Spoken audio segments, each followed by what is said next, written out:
Hi friends, welcome to Positive Power with your host, Michele Dionne.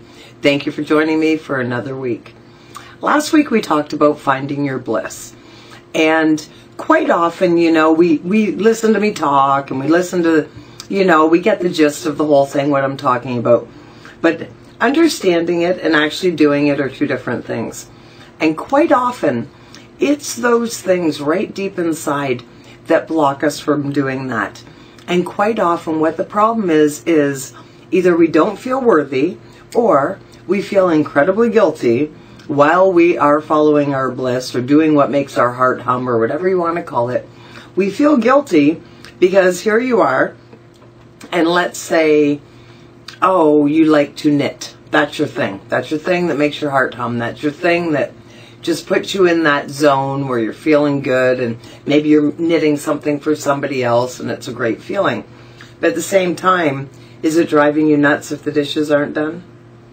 Is it driving you nuts if something is out of place? Is it hard for you to actually get in your flow, appreciate where you're at in doing something for yourself because maybe you have a honey-do list or, whatever, and it's a lifelong journey that we've been on of people telling us, or commercials, or media, or our elders saying that life shouldn't be easy, life's hard.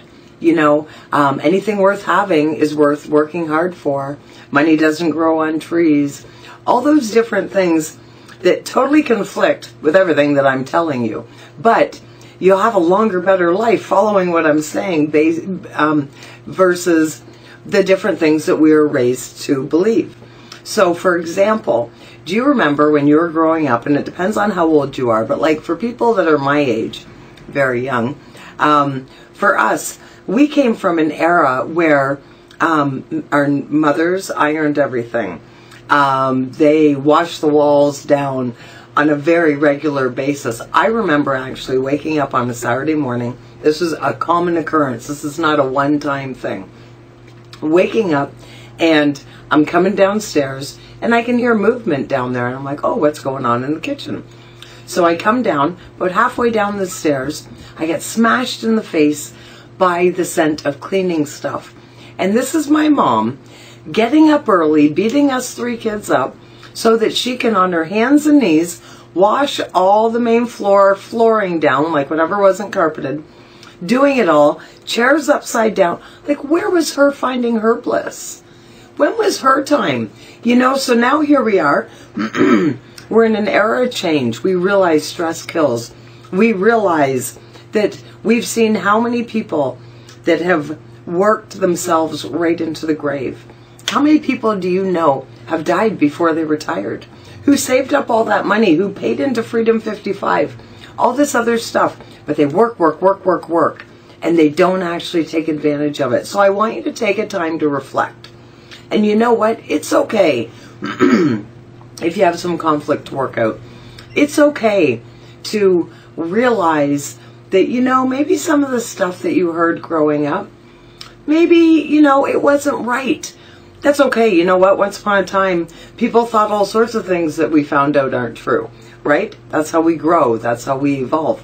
There was one time when, people would be like, there's no way that a plane could fly. There was no way that, different things that are happening now, you'd never imagine. When I was growing up, I would never have imagined in a million years we'd have something like this. I would never have imagined in a million years that I would be doing a video that's going out on the internet without cables. So anything is possible, but we have to be open to change. So part of that is changing how we think about ourselves. Realizing that there's a big difference between selfish and self-preservation.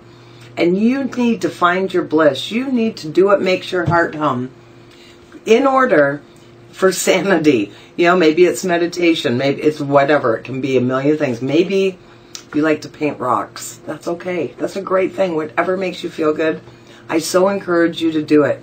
So you know what? If that means that you're not cutting the grass, if that means that something else has to wait, if I have an opportunity, if I have a 3-hour window to play with my grandchildren, but my house is a mess, Am I going to make them wait? Am I going to put them in front of the TV and make them wait so I can do those things that I need to do? No, I'm going to leave the damn dishes.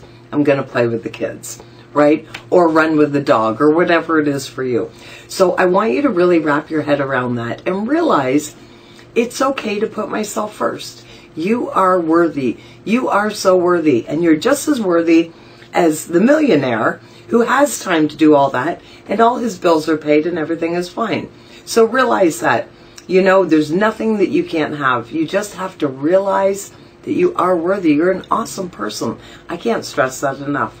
So there you go. That's your video for this week. I hope, you take heed on some of that stuff and start spending some time on yourself. Life is too short not to. And if you're not, are you really living? That's the question. Take care of yourself. We'll see you next week. And don't forget how truly awesome you are.